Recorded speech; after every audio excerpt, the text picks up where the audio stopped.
Pomona and Vertumnus. These two were Roman entities, not Greek.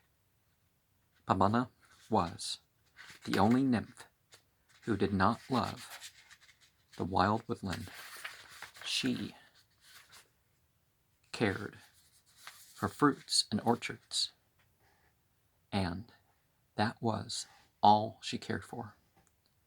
Her delight was in pruning and crafting, and everything that belongs to the gardener's art. She shut herself away from men, alone with her beloved trees, and let no wooer come near her. Of all that sought her was Vertumnus. He was the most ardent, but he could make no headway. Often he was able to enter her presence in disguise, now as a rude reaper bringing her a basket of barley ears, now as a clumsy herdsman or a vine pruner. At such times he had the joy of looking at her, but also the wretchedness of knowing she would never look at such a one as he seemed to be. At last, however, he made a better plan. He came to her disguised as an old woman, so that it did not seem strange to Pomona when, after admiring her fruit, he said to her, "But you are far more beautiful," and he kissed her.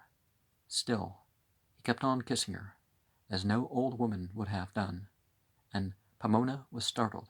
Perceiving this, he let her go, and sat down opposite an elm tree, over which grew a vine loaded with purple grapes. He said softly, "How lovely they are together! How different they would be apart, the tree useless and the vine flat on the ground, unable to bear fruit. Are you not like such a vine? You turn from all who desire you.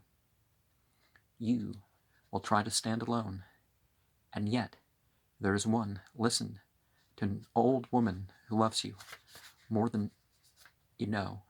You would do well not to reject Vertumnus. You are his first love, and will be his last, and he too cares for the orchard and the garden. He would work by your side."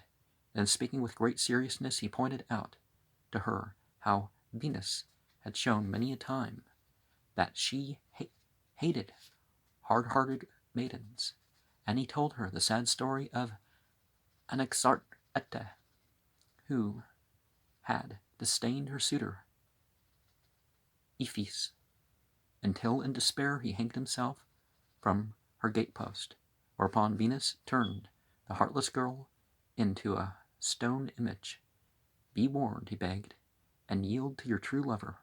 With this, he dropped his disguise and stood before her a radiant youth. Pomona yielded to such beauty, joined to such eloquence, and henceforward her orchards had two gardeners.